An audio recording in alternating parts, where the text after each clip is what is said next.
മാത്രമല്ല അത് സംസ്ഥാനം ഒരു അപേക്ഷ നൽകി അതിലൊരു തീരുമാനമെടുക്കാൻ കമ്മീഷനോട് ആവശ്യപ്പെടുക. ഇന്നത്തെ ലെവലിൽ കോടതി പറഞ്ഞിരിക്കുന്നത് നീട്ടിവെക്കുന്നതിന് സംബന്ധിച്ചിട്ടുള്ള കാര്യമാണ്. അതായത് SIR നീട്ടിവെക്കുന്നതിന് സംബന്ധിച്ചുള്ള കാര്യമാണ്.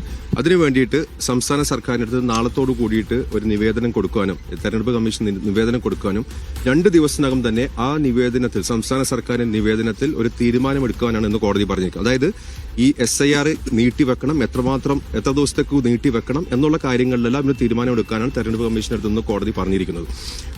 ഈ കേസ് ഇവിടെ ഇപ്പോഴും പെൻഡിംഗ് ആയിട്ട് വെച്ചിരിക്കുകയാണ്. കേസ് തീർപ്പാക്കിയിട്ടില്ല. അപ്പോൾ അതിനുശേഷമുള്ള തീരുമാനം എന്താണ് എന്നുള്ളത് ഇലക്ഷൻ കമ്മീഷൻ കോടതിയെ അറിയിക്കുകയും വേണം. അപ്പോൾ ഇപ്പോൾ തെരഞ്ഞെടുപ്പ് കമ്മീഷൻ പറഞ്ഞിരിക്കുന്നത് 11-ാം തീയതി വരെ നീട്ടിയിട്ടുണ്ട്, ഡിസംബർ 11-ാം തീയതി വരെ നീട്ടിയിട്ടുണ്ട്. പക്ഷേ സംസ്ഥാന സർക്കാർ പറഞ്ഞിരിക്കുന്നത് അത് പോരാ, ഇനിയും ഇത് നീട്ടിവെക്കേണ്ടതുണ്ട്. അപ്പോൾ എന്തെല്ലാം കാരണങ്ങൾ കൊണ്ടാണ്, എന്തെല്ലാം ഘടകങ്ങൾ കൊണ്ടാണ് നീട്ടിവെക്കേണ്ടത് എന്ന് നിവേദനത്തിൽ പറയണം. അതിന്റെ അടിസ്ഥാനത്തിൽ എത്ര ദിവസത്തേക്കാണ് നീട്ടിവെക്കേണ്ടത് എന്നുള്ളതും സംസ്ഥാന സർക്കാരിന് ആവശ്യപ്പെടാം.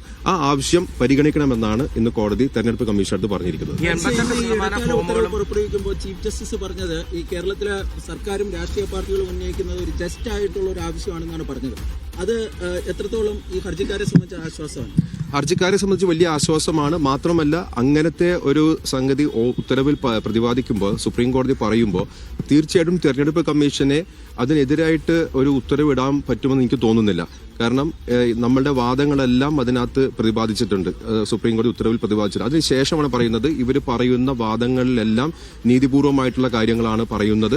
അതുകൊണ്ട് തന്നെ ഇതിന്റെ പരിഗണന അർഹിക്കുന്നതാണ് എന്ന് സുപ്രീം കോടതി പറഞ്ഞ സ്ഥിതിക്ക് അത് ആ ഒബ്സർവേഷനോട് കൂടിയിട്ടാണ് തെരഞ്ഞെടുപ്പ് കമ്മീഷന്റെ അടുത്തൊരു തീരുമാനമെടുക്കാൻ ഇപ്പോൾ സുപ്രീം കോടതി പറഞ്ഞിരിക്കുന്നത്. അതുകൊണ്ട് തന്നെ വലിയ രീതിയിൽ നമ്മളെ സംബന്ധിച്ച് നീട്ടിവെക്കുന്നതിനെ കുറിച്ചിട്ടുള്ള ആ ഉത്തരവിനെ സംബന്ധിച്ച് വലിയ രീതിയിൽ ഒരു ആശാവഹമായിട്ടുള്ള ഉത്തരവ് തന്നെയാണ് ഇന്ന് സുപ്രീം കോടതി പാസ്സാക്കിയിരിക്കുന്നത്. സ്റ്റേ എന്ന ആവശ്യം അംഗീകരിക്കപ്പെട്ടില്ല. അത് സ്റ്റേ ഇല്ലാതെ തന്നെ ഒരു ദീർഘിപ്പിക്കുന്നത് നിങ്ങളെ സംബന്ധിച്ച് അതാണ് സുപ്രീം കോടതി പറഞ്ഞിരിക്കുന്നത്. താൽക്കാലികമായിട്ടാണ് ഈ ഉത്തരവ് സുപ്രീം കോടതി പാസ്സാക്കിയിരിക്കുന്നത്. ഈ പറയുന്ന ഹർജികളെല്ലാം അവർ അവിടെ പെൻഡിംഗ് തന്നെ വെക്കുകയാണ്. ഈ ഉത്തരവിന്റെ ആദ്യത്തെ ആ ഒരു ഖണ്ഡിക നമ്മളൊന്ന് കേട്ടിട്ടുണ്ടെങ്കിൽ സുപ്രീം കോടതി പറഞ്ഞത് ഇവരുടെ മറ്റ് ആവശ്യങ്ങളെല്ലാം ഉണ്ട്, ആ ആവശ്യങ്ങളെല്ലാം പിന്നീട് പരിഗണിക്കുന്നതായിരിക്കും എന്നും പറഞ്ഞിട്ടാണ് ഈ നീട്ടിവെക്കുന്നതിനെ കുറിച്ചിട്ട് സുപ്രീം കോടതി ഉത്തരവിട്ടിരിക്കുന്നത്. അപ്പോൾ ബാക്കിയുള്ള ആവശ്യങ്ങളെല്ലാം പരിഗണിക്കും എന്ന് പറഞ്ഞിട്ട് ഇത് പെൻഡിംഗിൽ വെച്ചിരിക്കുകയാണ്.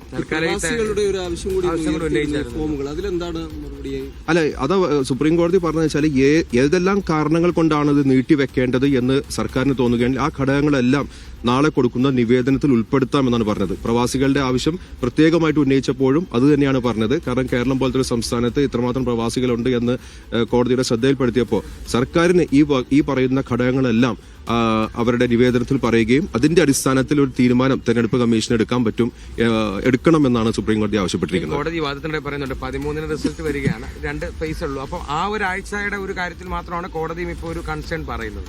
അതിനുശേഷം ഇത് അതുവരെ നീട്ടിവെച്ച് പിന്നെ നടപടികൾ തുടരാന്നുള്ളത് അതല്ല. ഇപ്പൊ കേരള സർക്കാരിന് ഇപ്പൊ തോന്നുകയാണ് ഡിസംബർ 31 വരെയും അവർക്ക് ബാക്കിയുള്ള മെഷീനറിയുമായിട്ടുള്ള ബുദ്ധിമുട്ടുണ്ട്. ഇതിപ്പോ സംസ്ഥാന സർക്കാരിന്റെ ഉദ്യോഗസ്ഥന്മാരെ മാത്രം ബുദ്ധിമുട്ടല്ല, രാഷ്ട്രീയക്കാരുടെയും കൂടി ബുദ്ധിമുട്ടാണ്. ഇതിനകത്ത് ബൂത്ത് ലെവൽ ഏജൻസ് ആയിട്ട് ഏകദേശം 60,000 വരുന്ന രാഷ്ട്രീയ പാർട്ടികളുടെ ഏജൻസാണ് അതിനകത്ത് പ്രവർത്തിക്കേണ്ടത്. അവർക്കൊന്നും പ്രവർത്തിക്കാൻ പറ്റാത്തൊരവസ്ഥയാണ്. അപ്പൊ ഈ തിരഞ്ഞെടുപ്പിന് ശേഷം മാത്രമേ അവർക്കെല്ലാം പൂർണ്ണമായിട്ട് ഫീൽഡിലേക്ക് ഇറങ്ങാൻ പറ്റുകയുള്ളൂ. അതെല്ലാം ആ ഘടകങ്ങളെല്ലാം സംസ്ഥാന സർക്കാരാണ് നോക്കേണ്ടത്. ഈ കേരള സർക്കാർ മാത്രമല്ലേ ഉള്ളൂ ഇപ്പൊ സുപ്രീം കോടതിയിൽ ഒരു ഹർജിയായിട്ട് വന്നിട്ടുള്ളൂ. അപ്പൊ ഈ രാഷ്ട്രീയ പ്രവർത്തകരുടെയും ബൂത്ത് ലെവൽ ഏജൻസിന്റെയും എല്ലാം ബുദ്ധിമുട്ടുകൾ പരിഗണിച്ചുകൊണ്ടായിരിക്കണം എത്രമാത്രം സമയപരിധിയാണ് നീട്ടേണ്ടത് എന്ന് സംസ്ഥാന സർക്കാർ അവരുടെ നിവേദനത്തിൽ പറയേണ്ടത്. അതിനനുസരിച്ചായിരിക്കണം തെരഞ്ഞെടുപ്പ് കമ്മീഷൻ തീരുമാനമെടുക്കേണ്ടത്.